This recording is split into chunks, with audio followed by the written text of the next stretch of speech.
सोमवार के दिन जो अमावस्या पड़े वो सोमती अमावस्या कहलाती है। क्या करना पड़ता है उस दिन? पीपल के पेड़ की परिक्रमा करो या तुलसी की परिक्रमा करो या पूजन करो, पाठ करो, कुछ भी करो, पर सोमती के दिन दान करो, पुण्य करो, सत्कर्म करो, भजन करो। तो सोमती अमावस्या का विधान इतना शास्त्र क्यों कहता है कि सारी अमावस्याओं में प्रबल सोमती अमावस्या है। शनिचरी अमावस्या से भी बड़ी अमावस्या सोमती कहलाती है। हमारा जितने भी ग्रह, सारे ग्रह चंद्रदेव के साथ मिलकर भगवान शंकर की आराधना में डूबते हैं, और भगवान शंकर की आराधना में डूबते हैं तो उस दिन जो किया हुआ दान पुण्य सत्कर्म है वो हमारे, आप लोगों को मालूम होगा, पितरों की 3 गतियां, पितर, आहुत, वासुक।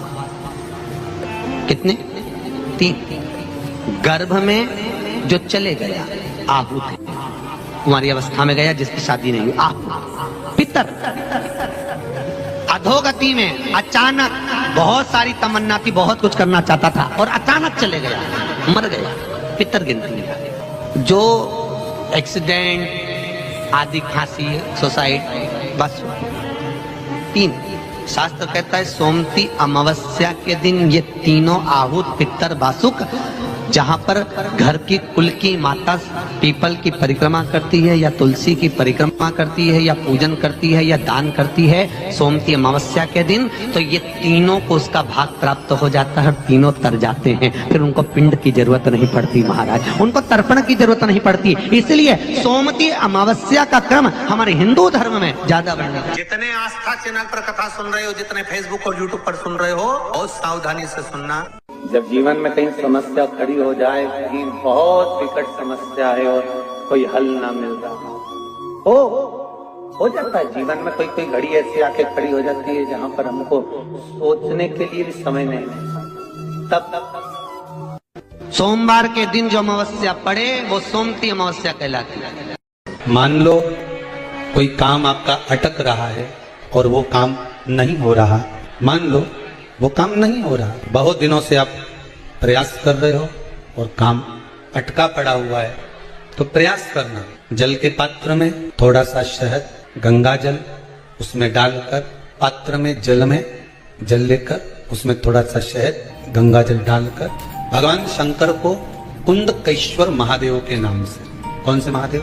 कुंदकेश्वर कहते हैं। बहुत बांधाओं में जब व्यक्ति पड़ जाता है, बहुत बांधाओं में जब व्यक्ति चला जाता है, कुछ ना कुछ समस्याओं में जब व्यक्ति फंसा रहता है, पड़ा रहता है, तो कुंदकेश्वर महादेव का स्मरण करना चाहिए। पड़ने वाली सोमती अमावस्या को मत छोड़ना। निवेदन है, आप एक पात्र जल जिसमें पीला चंदन, पात्र के जल में एक कलश में जल लीजिएगा, उसमें पीला चंदन घोल लीजिए। पीला चंदन घोलकर उसमें थोड़ी सी काली मिर्ची पीस कर मिला लीजिए, काली मिर्ची को पीस कर डाल दीजिए और उसमें 7 बेलपत्र उसके अंदर डाल दीजिए। 7 बेलपत्र के साथ में 7 वृक्ष के पत्ते, कोई भी वृक्ष जो आपके पास में हो, 7 वृक्ष के पत्ते उस कलश में डाल दीजिए। घर से निकलते समय पूरे घर का भ्रमण करते हुए जिस व्यक्ति को रोग बहुत है उस व्यक्ति का स्पर्श कराते हुए वो जल शंकर भगवान के ऊपर समर्पित कर थोड़ा सा जल बचाकर, पत्तियां सब शिव जी को चढ़ाकर थोड़ा सा जल बचाकर शंकर की देहली पर चढ़ा दीजिए, शंकर की चौखट पर, भगवान शंकर के शिवलिंग की। सोमती अमावस्या के दिन ये तीनों आहुत, पितर, वासुक पत्रिका खोलते हैं पंडित जी और कह देते हैं कि काल सर्प दोष है, पत्रिका खोलते हैं और कह देते हैं पितृ दोष है। उनसे मेरा निवेदन है, जिसकी पत्रिका में काल सर्प दोष है, पितृ दोष है, उनसे निवेदन करूंगा, यदि काल सर्प दोष है और आप त्र्यंबकेश्वर जाकर पूजन नहीं करा सकते काल सर्प दोष, तो एक तांबे के कलश में शक्कर भर लो, उस पे चांदी के 2 नाग नागिन रख लो। रविवार के दिन सिर के पास में, जिस घर में सोते हो, पलंग पर सोते हो, उस पलंग के थोड़ी सी दूर पर उस कलश को रख। सोमवार को स्नान करो, सुबह जल्दी उठकर दोनों नाग नागिन की पूजन करो, घर में किसी से ज्यादा बात ना करो, स्नान कर कर पूजन कर कर थोड़ा सा कटोरी में कच्चा दूध लेकर उस नाग नागिन पर चढ़ाकर पूजन कर कर सफेद फूल 2 चढ़ाकर उस कलश को ले जाओ और शंकर जी के शिवलिंग पर ऐसे अर्पण कर दो। कलश वापिस ले आओ, नाग नागिन शक्कर सब चढ़ा दो। वापिस घर पर आओ, घर पर आकर फिर एक बार स्नान करो। महाराज कितना भी भारी काल सर्प दोष क्यों ना हो, पितृदोष कैसा भी हो, उसमें जहां पर घर की कुल की माता पीपल की परिक्रमा करती है या तुलसी की परिक्रमा करती है या पूजन करती है या दान करती है सोमती अमावस्या के दिन, तो ये तीनों को उसका भाग प्राप्त हो जाता है, तीनों तर जाते हैं, फिर उनको पिंड की जरूरत नहीं पड़ती महाराज, उनको तर्पण की जरूरत नहीं पड़ती। इसलिए सोमती अमावस्या का क्रम हमारे हिंदू धर्म में ज्यादा बढ़, सोमती अमावस्या के दिन आपको लगता है कि हमारे पूर्वजों का उद्धार नहीं हुआ, हमारे पूर्वजों का कल्याण नहीं हुआ, कहीं अधोगति में कोई चला गया है, उसका बस एक बार, रोज नहीं जरूरत है, प्रतिदिन जरूरत ही नहीं, महीने में एक बार अगर अमावस्या के दिन भी आपने चंदन के थोड़ा सा चंदन अगर मेरे देवाधिदेव महादेव को 7 स्थान पर समर्पित किया है। अशोक यहाँ पर वर्णन कर रही है, मैना धन्य और कला की कथा कह रही है। तीनों ने सनकादि ऋषियों से मांगा। चंदन भगवान को अति प्रिय होता है और चंदन ही एक ऐसा होता है जो पितरों को भी प्रिय होता है, जिसका स्पर्श मात्र लगने से पूर्वजों का कल्याण हो जाता है, वो चंदन। 7 स्थान शिवलिंग के बताए हैं जहां पर भूल से भी अगर कोई चंदन की उंगलियां लगा देता है। 7 स्थान ऐसे हैं जहां चंदन की मात्र उंगलियां लगा देने से ही शिव पितृलोक के पितरों को मुक्ति प्रदान करके वैकुंठ लोक का निवास दे देते। 7 स्थान, और वो 7 स्थान जो चंदन के बताए गए हैं। पहला, भगवान देवाधिदेव महादेव के शिवलिंग पर चंदन का लेप। समझ लेना जरा बहुत अच्छे से। आपको लगता है स्वप्न में कोई मुर्दे दिख रहे हैं या कोई जल रहा है या कोई मर रहा है या कोई चला गया है, ऐसा भय लगता है। बच्चों को मानी भेजूंगी ऐसा हो जाएगा, पति को मानी भेजूंगी ऐसा हो जाएगा, कोई हमारे कोई गलत तो नहीं कर रहा है, आपको लगता है। 7 स्थान चंदन के बताएं। पहला शिवलिंग, दूसरा जहां गणेश जी का स्थान है, मालूम है ना सबको, जम के बोलो जरा, मालूम है ना सबको, जहां गणेश जी का स्थान है वहां अलग से गणेश जी बैठे, वहां नहीं। शिवलिंग में जलाधारी के ठीक सामने राइट में गणेश, लेफ्ट में कार्तिकेय, बीच में अशोक सुंदरी। तो पहला चंदन बाबा के शिवलिंग पर, दूसरा गणेश जी पर चंदन की उंगली, तीसरा षडानंद कार्तिकेय पर चंदन की उंगली, चौथा अशोक सुंदरी पर चंदन की उंगली, पांचवा जलाधारी पर चंदन की उंगली, छठा जो शिवलिंग का जल बह रहा है इसके ठीक विपरीत की ओर चंदन की उंगली, और 7वां चंदन नंदी के मस्तक के ऊपर जो 2 सींग लगे रहते हैं उस पर चंदन की उंगली। ये कब लगाई जाती है? या तो अमावस्या के दिन आपको लगता है कि हमारे पूर्वजों का उद्धार नहीं हुआ, हमारे पूर्वजों का कल्याण नहीं हुआ, कहीं अधोगति में कोई चला गया है, उसका बस एक बार, रोज नहीं जरूरत है, प्रतिदिन जरूरत ही, महीने में एक बार अगर अमावस्या के दिन भी आपने चंदन के थोड़ा सा चंदन अगर मेरे देवाधिदेव महादेव को 7 स्थान पर समर्पित किया है। अशोक यहाँ पर वर्णन कर रही है, मैना धन्य और कला की कथा कह रही है। तीनों ने सनकादि ऋषियों से मांगा। चंदन भगवान को अति प्रिय होता है और चंदन ही एक ऐसा होता है जो पितरों को भी प्रिय होता है, जिसका स्पर्श मात्र लगने से पूर्वजों का कल्याण हो जाता है। गणेश भगवान की जय। सोमवती अमावस्या व्रत कथा के अनुसार एक गरीब ब्राह्मण परिवार था। उस परिवार में पति पत्नी एवं उसकी एक पुत्री भी थी। उनकी पुत्री समय के गुजरते के साथ साथ धीरे धीरे बड़ी होने लगी। उस पुत्री में बढ़ती उम्र के साथ सभी स्त्रियां गुणों का विकास हो रहा था। वह कन्या अति सुंदर एवं गुणवान थी, परंतु गरीब होने के कारण उसका विवाह नहीं हो पा रहा था। एक दिन उस ब्राह्मण के घर एक साधु महाराज पधारे। साधु उस कन्या के सेवा भाव से अत्यधिक प्रसन्न हुए। कन्या को लंबी आयु का आशीर्वाद देते हुए साधु ने कहा कि इस कन्या के हाथ में विवाह योग्य रेखा नहीं है। तब ब्राह्मण दंपति ने साधु से इसका उपाय पूछा। कन्या ऐसा क्या करे कि उसके हाथ में विवाह योग्य बन जाए। साधु महाराज ने कुछ देर विचार करने के पश्चात अपनी अंतर्दृष्टि में ध्यान करके बताया कि कुछ ही दूर पर एक गांव में सोना नाम की एक धोबिन महिला अपने बेटे और बहू के साथ रहती है, जो बहुत ही आचार विचार एवं संस्कार संपन्न तथा पति परायण है। यदि यह सुकन्या उस धोबिन की सेवा करे और वह महिला इसकी शादी में अपने मांग का सिंदूर लगा दे तथा उसके बाद उस कन्या का विवाह हो जाए तो इस कन्या का अभेद्य योग मिट सकता है। साधु ने यह भी बताया कि महिला कहीं बाहर आती जाती नहीं है। यह बात सुनकर ब्राह्मणी ने अपनी बेटी से धोबिन की सेवा करने का प्रस्ताव रखा।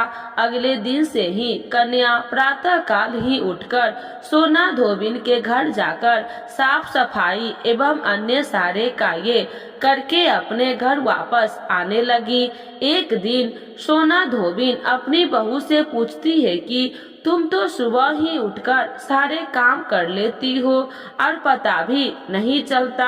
बहू ने कहा कि माँ जी, मैंने तो सोचा कि आप ही सुबह उठकर सारे काम खुद ही खत्म कर लेती है। मैं तो देर से उठती हूँ। यह सब जानकर दोनों सास बहू घर की निगरानी करने लगी। कौन है जो सुबह ही घर का सारा काम करके चला जाता है। कई दिनों के बाद धोबिन ने देखा कि एक कन्या मुंह ढके अंधेरे में घर में आती है और सारे काम करने के बाद चली जाती है। जब वह जाने लगी तो सोना धोबिन उसके पैरों पर गिर पड़ी। पूछने लगे कि आप कौन हो और इस तरह छुपकर मेरे घर की चाकरी क्यों करती हो। तब कन्या ने साधु द्वारा कही गई सारी बात बताई। सोना धोबिन पति परायण थी, अतः उसमें तेज था, वह तैयार हो गई। सोना धोबिन ने पति थोड़ा अस्वस्थ थे, उसने अपनी बहू से अपने लौट आने तक घर पर ही रहने को कहा। सोना धोबिन ने जैसे ही अपने मांग का सिंदूर उस कन्या की मांग में लगाया, सोना धोबिन का पति मर गया। उसे इस बात का पता चल गया। वह घर से निराजल ही चली थी। वह सोचकर कि रास्ते में कहीं पीपल का पेड़ मिलेगा तो उसे भवरी देकर और उसकी परिक्रमा करके ही जल ग्रहण करेगी। उस दिन सोमवती अमावस्या थी। ब्राह्मण के घर मिले हुए पकवान की जगह उसने ईंट के टुकड़े से 108 बार भवरी देकर 108 बार पीपल के पेड़ की परिक्रमा की और उसके बाद जल ग्रहण किया। ऐसा करते ही उसके पति के मृत शरीर में वापस जान आ गई। धोबिन का पति फिर से जीवित हो गया। तो एक बार बोलिए प्रेम से शिव जी की जय, माता पार्वती की जय। आरती शिव पार्वती की। श्री श्री गंग अर्धंग पार्वती सदा विराजत कैलासी, नंदी भृंगी नित्य करत है धरत ध्यान सुर सुख राशि। श्री श्री गंग अर्धंग पार्वती सदा विराजत कैलासी, नंदी भृंगी नित्य करत है धरत ध्यान सुर सुख राशि। शीतल मंद सुगंध पवन बह बैठे है शिव अविनाशी, करत गान गंधर्व सप्त स्वर राग रागनी मधुरासी। शीतल मंग सुगंध पावन वह बैठे है शिव अविनाशी, करत गान गंधर्व सप्त स्वर राग रागनी मधुरासी। यक्ष रक्ष भैरव जहाँ डोलत बोलत है वन के वासी, कोयल शब्द सुनावत सुंदर भ्रमण करत है गुंजाशी। यक्ष रक्ष भैरव जहाँ डोलत बोलत है वन के वासी, कोयल शब्द सुनावत सुंदर भ्रमत करत गुंजासी। कल्प दुम अरु परिजात तरु लाग रहे लक्षासी। काम धेनु कोटिन जहाँ डोलत करत दू की वर्षासी। कल्प दुम अरु परिजात तरु लाग रहे अलक्षासी। काम धेनु कोटिन जहाँ डोलत करत गुंद की वर्षासी। सूर्य कांति सम पर्वत शोभित चंद्रिकांति सम हिमराशि। नित्य छोरी तू रहोत सुशोभित सेवत सदा प्रकृति दासी। सूर्य कांति सम पर्वत शोभित चंद्रिकांति सम हिमराशि। नित्य छोरी तू रहत सुशोभित सेवत सदा प्रकृति दासी। ऋषि मुनि देव दनुज नित सेवत गान करत स्तुति गुण राक्षी। ब्रह्मा विष्णु नियारत निस दिन कछु शिव हमको फरमासी। ऋषि मुनि देव दनुज नित सेवत गान करत स्तुति गुण राशि। ब्रह्मा विष्णु निहारत निस दिन कछु शिव हमको फरमासी। रिद्धि सिद्धि के दाता शंकर नित सतचित आनंद राशि। जिनके सुमरत ही कट जाती कठिन काल यम की फांसी। रिद्धि सिद्धि के दाता शंकर नित सतचित आनंद राशि। जिनके सुमरत ही कट जाती कठिन काल यम की फांसी। त्रिशूलधर जी का नाम निरंतर प्रेम सहित जो नरगासी। दूर होए विपदा उस नर की जन्म जन्म शिव पद पासी। त्रिशूलधर जी का नाम निरंतर प्रेम सहित जो नरगासी। दूर होए विपदा उस नर की जन्म जन्म शिव पद पासी। कैलाशी काशी के वासी अविनाशी मेरी सुध लियो। सेवक जान सदा चरण को अपनो जान कृपा की जो। कैलाशी काशी के वासी विनाशी मेरी सुध जियो। सेवक जान सदा चरण जन को अपनो जान कृपा की जो। तुम तो प्रभु जी सदा दयामय अब गुण मेरे सब ढकियो। सब अपराध क्षमा कर शंकर निरंकर की विनती सुनियो। तुम तो प्रभु जी सदा दयामय अब गुण मेरे सब ढकियो। सब अपराध क्षमा कर शंकर निरंकर की विनती सुनियो। शिशि गंग अर्धंग पार्वती सदा विराजत कैलासी। नंदी भृंगी नित्य करत है धरत ध्यान सुर सुख राशि। शिशि गंग अर्धंग पार्वती सदा विराजत कैलासी। नंदी भृंगी नित्य करत है धरत ध्यान सुर सुख राशि। तो एक बार बोलिए प्रेम से शिव जी की जय। माता पार्वती की जय।